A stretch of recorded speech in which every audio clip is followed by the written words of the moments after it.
Goo Goo Dolls. Boy named Goo.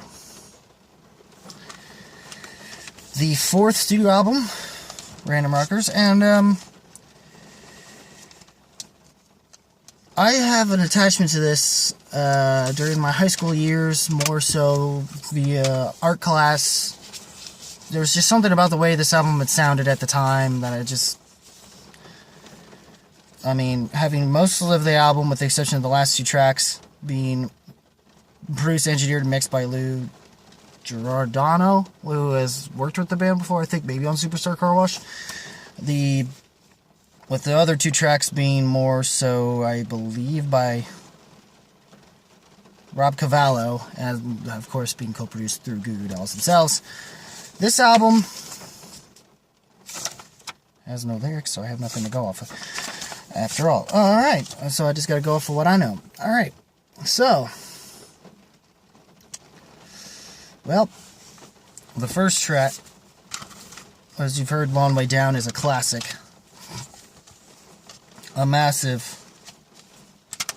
It's a classic amongst any 90s kid or anybody who's listened to this album intensely through its entirety, and it's probably one of the only albums from Goo Goo Dolls that I will ever bother to listen to in its entirety. Maybe some of their earlier works, like Superstar Car Wash, as I had to recently, but never really bothered to review because I just don't have as much of an attachment to it as this one. Long Way Down, there was just a lot of things. In a sense, it does kind of adhere to some of that nostalgic youth in my teen years of long ago, and it still kind of does still reign in places here and there. Some does have some more punkier elements. Long Way Down is just that opening riff that was just a nice little way to really kind of had a certain something to it that's kind of makes you want to enjoy the ride of this album through its entirety, even if it kind of remains somewhat sounding the same, but at times veers a little bit differently, but in such a way that it takes away some monotony and makes you enjoy those heavier moments that are more consistent throughout the record even more, as put in tracks like Only One or something like that. Something Bad is bad. Honestly, Burning Up is a great one. In personality, is kind of childish and is definitely one of the lower tier tracks. Slave Girls, But it's the riffing is nice, and it does get into some noise rock territory with the way the guitars are done, or at least it has definitely brings out a more punk rock vibe, which is probably part of and it worked, but it works so well, given it following up Disconnected, which dealing with more of someone having gone through a breakup, or at least having tried to connect with someone, but then kind of being cut off. Long Way Down, just a lot of these songs kind of deal with some forms of certain forms of disillusions, a lot of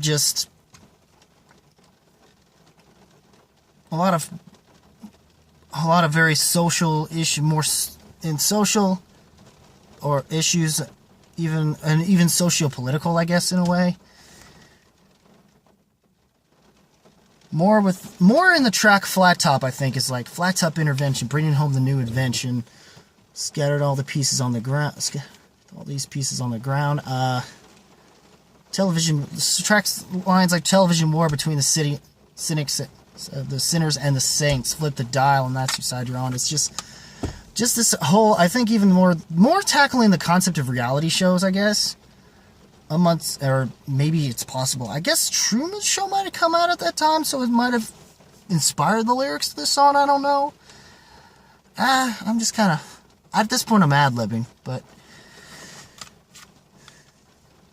Name is the one that most people know of, and is the only sort of acoustic track as far as this album's concerned. They did kind of do so with Superstar Car Wash, and would become more famous for this because this was the song that wound up being their big hit for this album, and would kind of lead into albums such as Dizzy Up the Girl, more so the track Iris, which was used on the soundtrack for for a Nicolas Cage movie called City of Angels, before put on this album. And then, of course, band's sort of attempt at kind of going back to being more of a rock band with Gutter Flower, while still maintaining pop, but it just kind of so-so. So, and if it were really that good, Mike Milan would have some decent material, but that's the thing, it's like Mike Milan's material just kind of loses it, is gone, is just not as interesting as it kind of comes off in the earlier, more rockin' days. And it's not that they don't somewhat maintain some of that with even some forms of rock, but they don't feel as rock as they used to be, and they're definitely more of a pop band since. And unfortunately, they haven't maintained a level of interest post this album, or at least after the soundtrack. After one of the songs they did, Before It's Too Late, which was for the Transformers soundtrack, it was kind of so-so. And they haven't really had much in quality since. And I think at some point, even after that, I think Mike Mallon eventually left the band, and it just became more the, even more so the Johnny Renzik show. So, but not in a way that was, I guess, appealing to some people, because they just kind of got bored, I guess, with them after a while. But we can all talk about better times from when they were rocking and even making some interesting socio-political commentary here and there, or just dealing with more angsty punk or teeny angst stuff that worked here. And what made it work so well is that it comes off sort of in that perfect line between post-grunge and between when post-grunge and even pop-punk were starting to come into its own. I mean, it was 1995, I think, when this album came out. Yeah. So, just Only One's a good one. Mostly a lot of the songs that Zinc had were great, solid songs, as just on top of, and Mallon's stuff was still kind of worth listening to, or at least they all kind of worked together and sounded the same, but you could tell that the more punkier songs were truly punkier songs, were more Mallon's stuff was more punk and hardcore leaning, while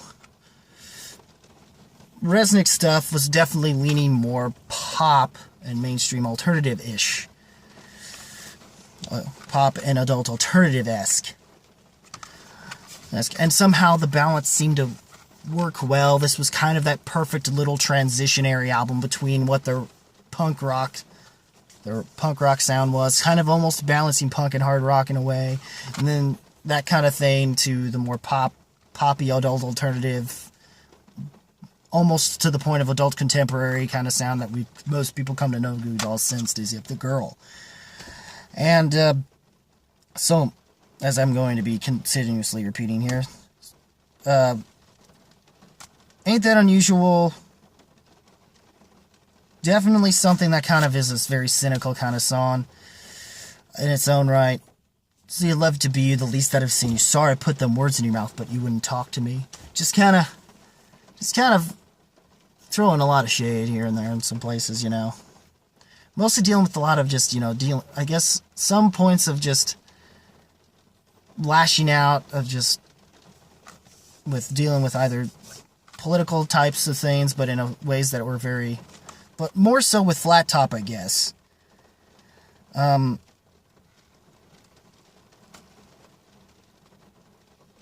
I mean, ain't the usual dealing with just being disillusioned and not being able to get somewhere where you want to go. That someday you never made it, but maybe you never will. Hey, you never made it. Well, ain't that unusual? Just that kind of... Though his delivery sounds better than when I'm saying it, but still.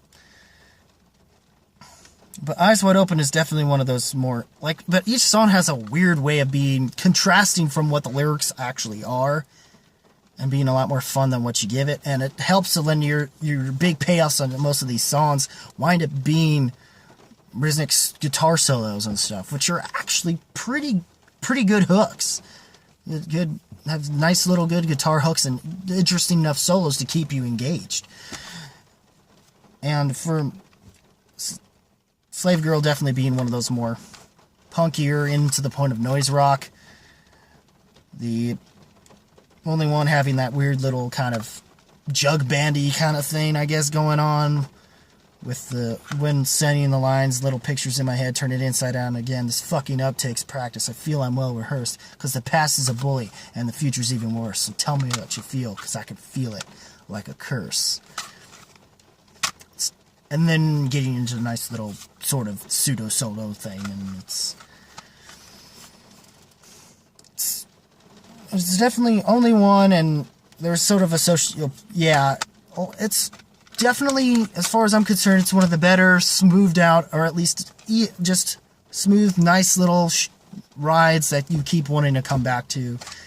With nostalgia or not, it may not age well to some people. It may be just a product of 90s or a product of 80s that had been put into the 90s and just being a replacement ripoff, but who cares? This album's still comparatively to where the band's other works are, and if you're just looking for something good that's like feels like good classic rock while also still having a sort of a modern, while having that sort of 90s modern feel, modern rockish feel to it,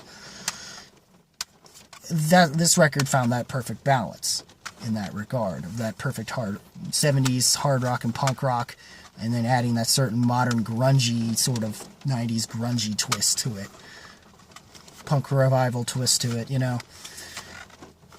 And, you know, riding off of the coattails of Replacements were, as they had mentioned before, but overall, I enjoyed this record. I still do to this day, and even more so, and even Burning Up, when he gets to that point of Hurt Me, and it's just the build-up of the, just gets heavier, and Resnick just goes for it at the solos, just ripping it.